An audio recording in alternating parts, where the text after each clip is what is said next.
Wonderful morning to you, lovelies, and thank you so much for joining me on this enlightening and informative episode of the Agribusiness Weekend Show. And I trust the Agribusiness Weekend Show Season 6 has been amazing so far. Do not forget to follow us on all our social media platforms, and please do also subscribe to our YouTube channel. You can send us messages on how you feel about each episode of the Agribusiness Weekend Show Season 6 and let us know areas and value chains that you want us to discuss. Welcome to the show. Enjoy la parole, Sammy.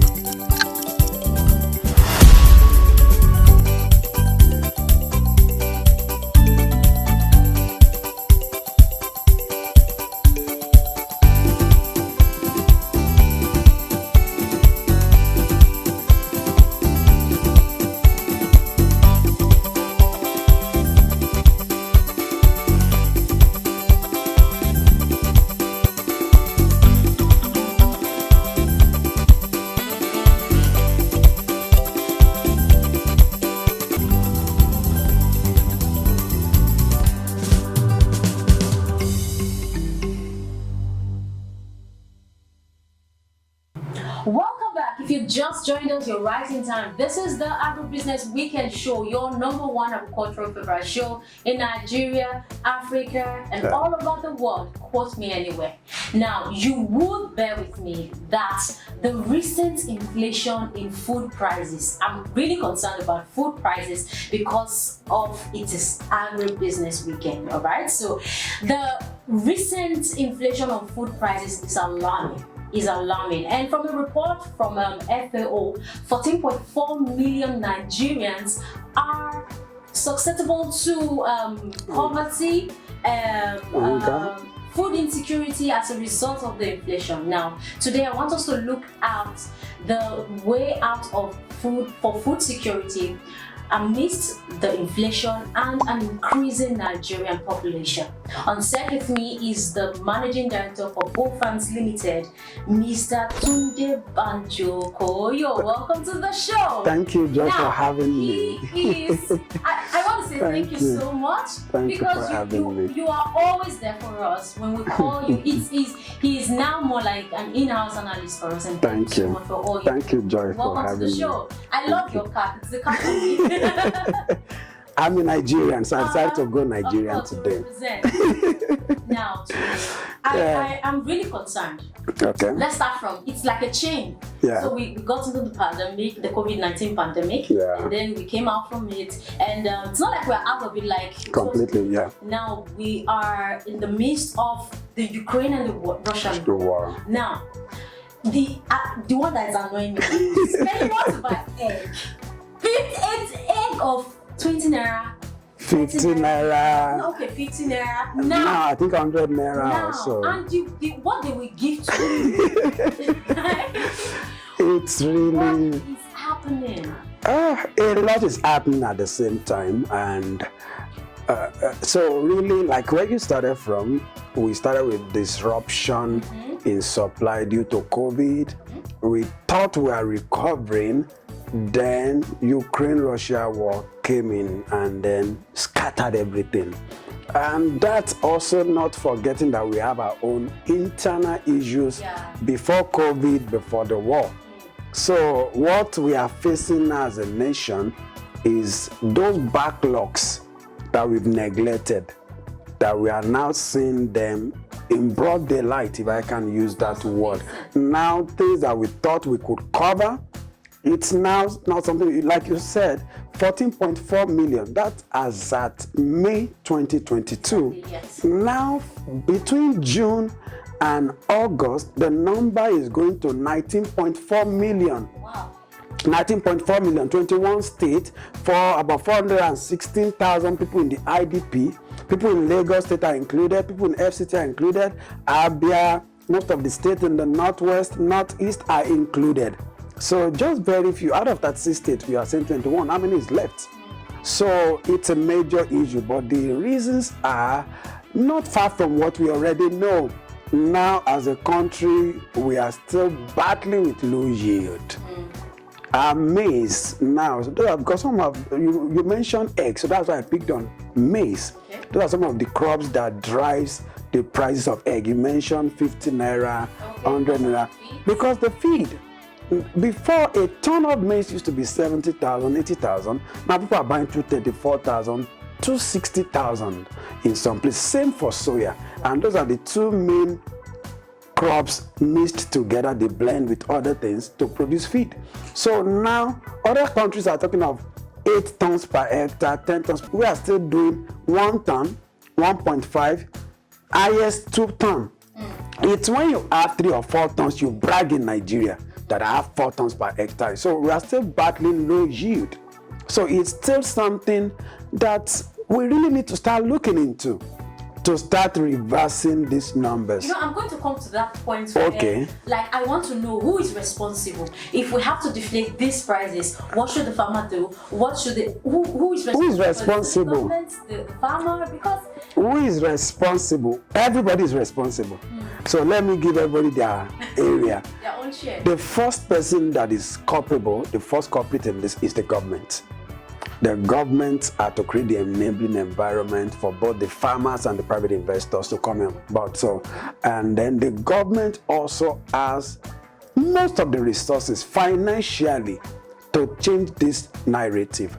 For example, in 2022, we are talking of 290 billion into agric industry.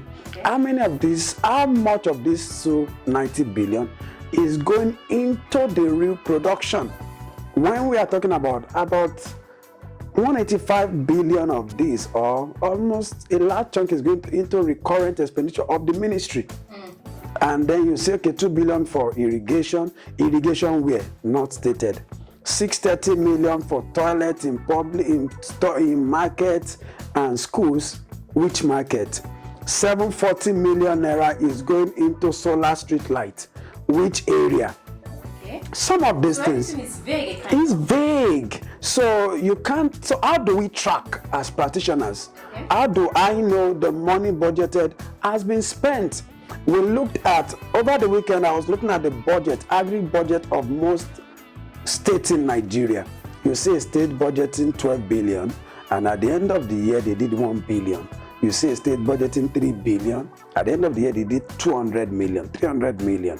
So when you look at all, I had to call some state out on Twitter and said, these guys, you are not doing well.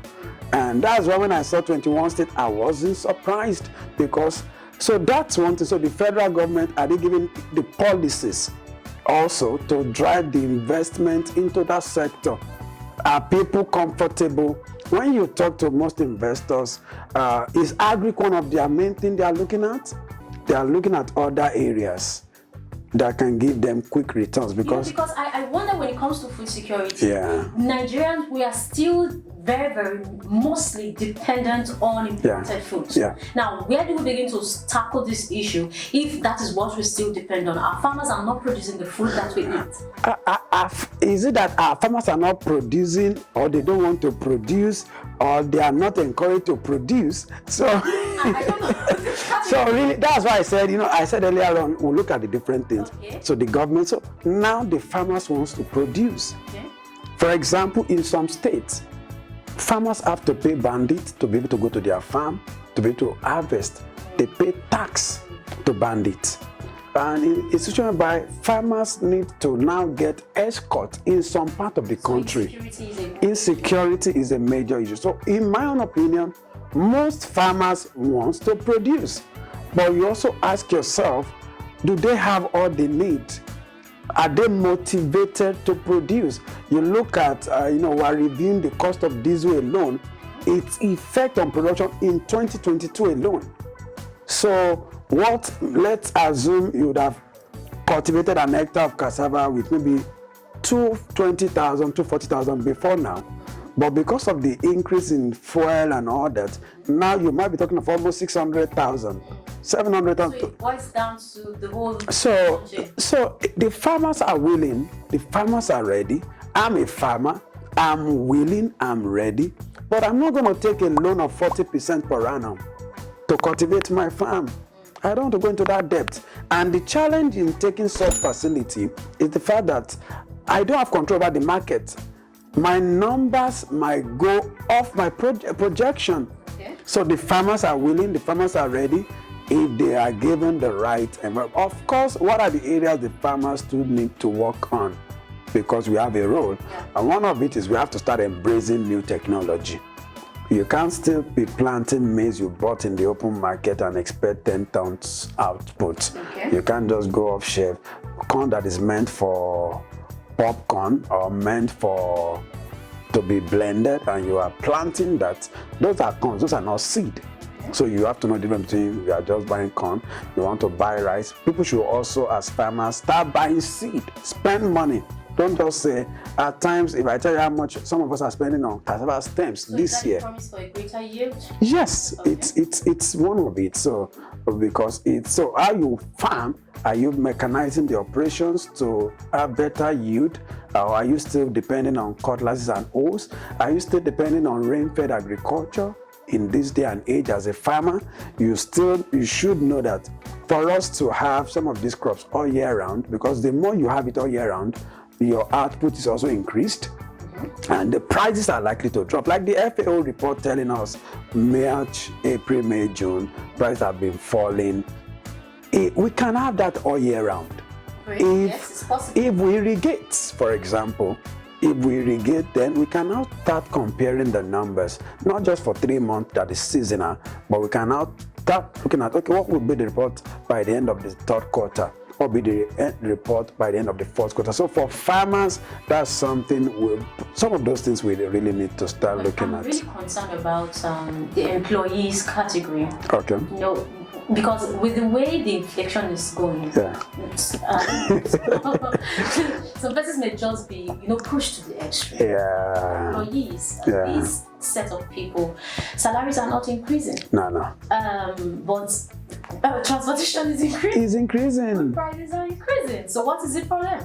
Man, we are all in that bucket, really. Okay. Somehow, we are all in that bucket. Because let me take us back to where we started. During COVID, a lot of people lost their jobs. A lot of people also, their sources of income was reduced. So a lot of families now are trying to, so what can we now do as employees? Let me use them as an example. Now we have to start managing food.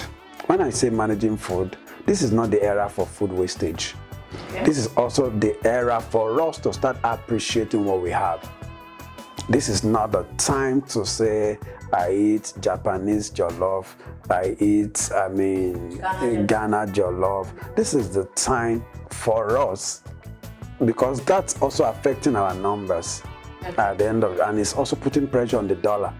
If I need to, and I was sharing with some people, they now even package stew, our local stew with bokoto from some Asian country. And bring it. They take it to Mars. You see, that's the problem, Tunde. Where do we get to if we keep depending on these foods? So, you said the salary earners. Yes. So, tame your taste. Encourage and buy. When they say we should start mixing cassava flours with flour to make bread, make confectionaries, Nigerians said the taste is not good. But health-wise, what about health-wise? Is it good for our health? You ask some Nigerians, why are you not buying Nigerian-made rice? They tell you, no, the taste is not. And you have to educate some of them that some of these imported rice are not as fresh as you think, are not even as healthy as you think. But our locally made rice are fresh, are healthy. So, but you ask yourself, somebody is telling you, no, I only, bragging about it. So our economy now calls for us, let's buy the local rice. Let's buy our beans. Let's eat what we produce. So for you as an employee, if you start patronizing the local farmers, then you start strengthening the economy. Okay. Because the dollar that would have been spent importing some of those produce is now being retained. Now we are exchanging for 600 and something to $1. Yes. Now, if there's no much demand for this dollar, naturally it's gonna start coming down. Okay, I think that's the way, and I think you're going to tell us more. But let's go on a short break. All right, so we take a short break, and when we come back, the show continues. Don't go anywhere.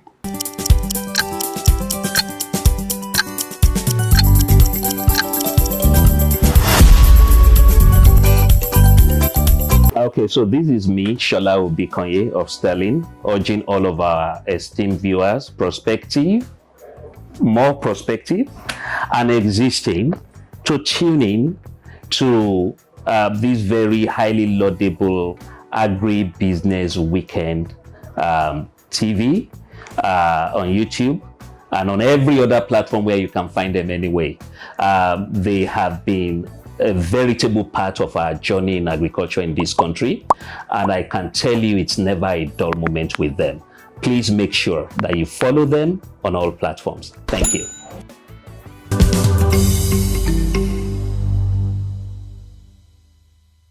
Welcome back. It's still the Agribusiness Weekend Show, and Tunde is still on Sepistons. Thank you so much. Thank you. You're amazing in where I'm also. Thank you. Now, Thank you. I want to ask this question. Now, this is just June and July. July. So this is the second half of 2022. Yeah. Now, what's the projection for us for like December 2022? So let's know if we are. If we say, okay, let me just carry my bag Joy, and jackpot. we are not going anywhere. Yes, we are. We all have to stay back and resolve these issues. You know, before we went on that break, we said, these things are not beyond And now solution. have in mind that the presidential election is coming soon. It's coming. 2023. Yeah. And I feel like it's all part of the factors that No. all The projections, I believe we can reverse this trend. What are some of the things we can start doing? I always like to look at what everyone, because I have a role, you have a role. For example, we look at our budget for 2022. What are some of the things that can be done that will change this number between now and the end of the year? We were told in the budget that Bank of Agriculture, Nigerian Agricultural Insurance will be recapitalized so that farmers can have single-digit loan, long-term. So meaning if you start empowering farmers, to say, guys, don't drop this thing, go ahead, and you give them what they need, because they are saying we want to work, but we just don't have what we need. So you give that to them, the numbers start changing. We look at policy on importation.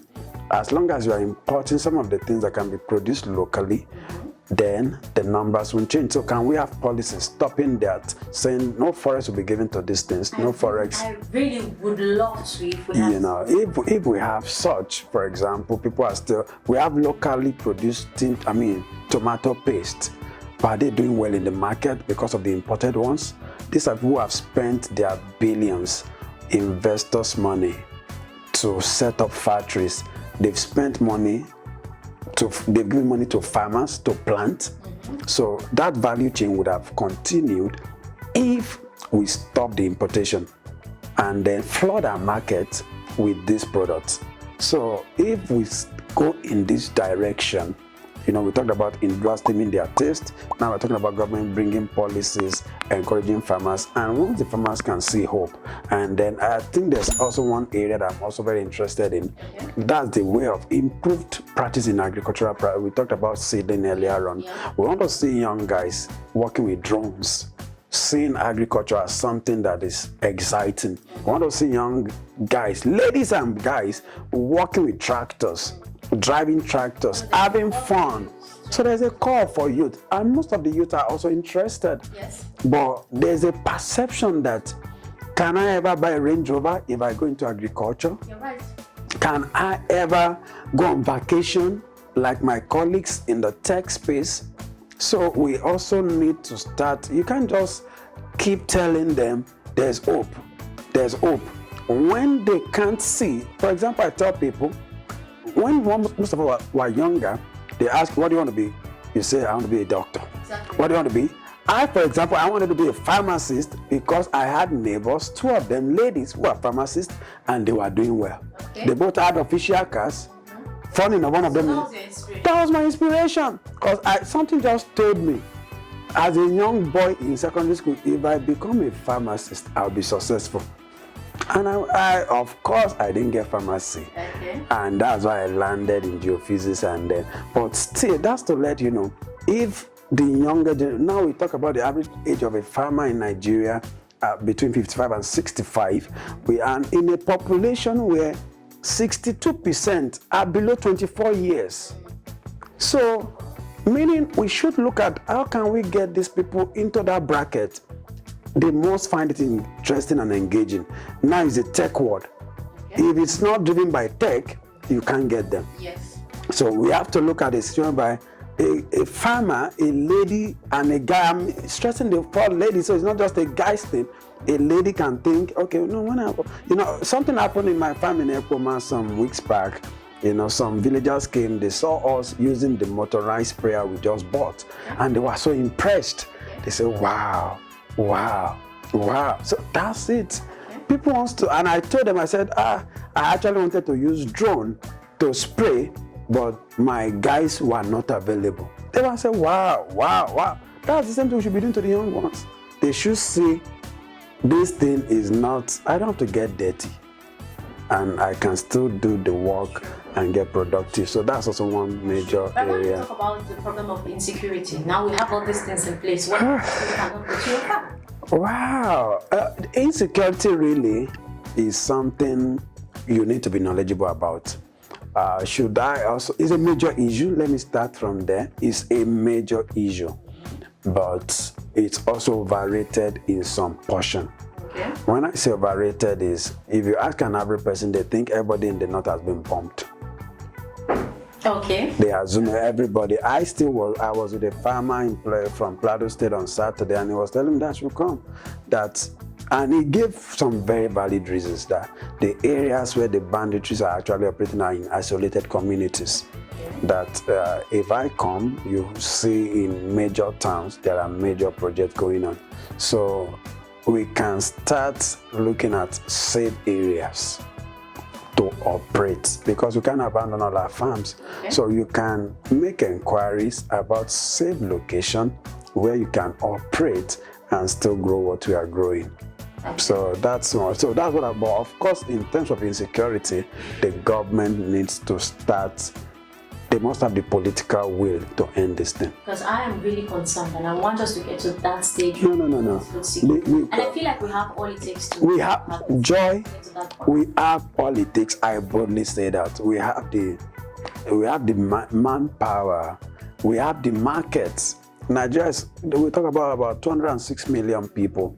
We have the market. A lot of industries are shutting down because they don't have the raw materials. And by 2050, this population is gonna. We are told 400 million. That will be about 400 million by then. So start working on that. It's and like I said, so both for the domestic use and for the industrial use, we need to scale up our production because we are not there yet. Yes, we aren't there. So the industry is still really very green and open, and there are still a lot of investment opportunity along the value chain of agriculture. All right, thank you so much. Thank you, John. Let's come from the mountain. Okay, so I like you to have fun. When you come to the agribusiness show. So, like I always do it, I have 10 questions. Okay. You already Okay. All right, so let me get your first number. 3 is always the lucky number. 3 is always the lucky number. Oh, bye. Oh. And if I'm not lucky, you change it. Don't worry, you're going to be lucky this time. So I'm going to say a word. You're going to use that word to sing the song. The song, right? The song okay, when I listen to it, I say, this song is this song, right? Okay. So my first word here is love. Love.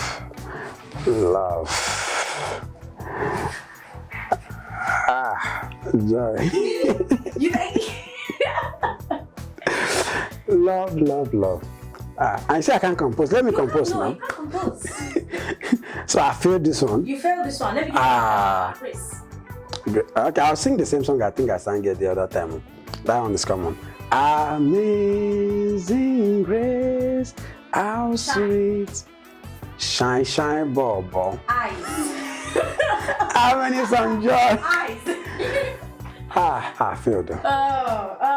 Okay. Let me get your second number. 7. Number 7. Yeah. Okay, so we're going to do some tongue twisters. 5 fresh. What numbers am I choosing today? Okay, 5 fresh fried fish. 5 fresh fried fish. All right, so say that 5 times. Don't make a mistake. 5 fresh, 5 feet. 5 fresh. No, not feet. Fish. 5 fresh 5 fish. 5 fresh 5 fish. 5 fresh 5. Joy, I give up. Okay, your last number. One more to go. Okay, 10, 10, Okay, 10. number 10. If you answer a yes or a no to this question, you fail. Wow. Okay, so first number, and I'm going to be really, really fast. Have you ever worked in the field you went to school from?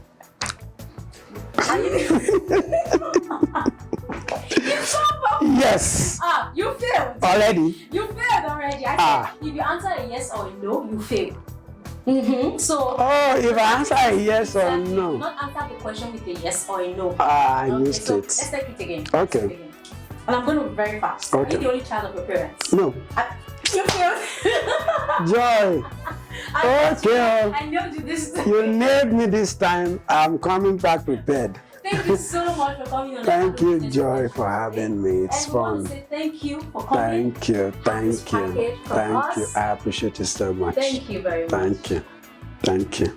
And so to wrap up on today's episode of the Agribusiness Weekend Show, I'm sure you've learned a lot and you had so much fun. Till I come your way next time, to also follow us on all our social media platforms and subscribe to our YouTube channel so you always be the first to get notifications whenever anything pops up on the platform. I'm Joy Laparani Osami Jamel. Do have a great weekend. Bye for now. Thank you.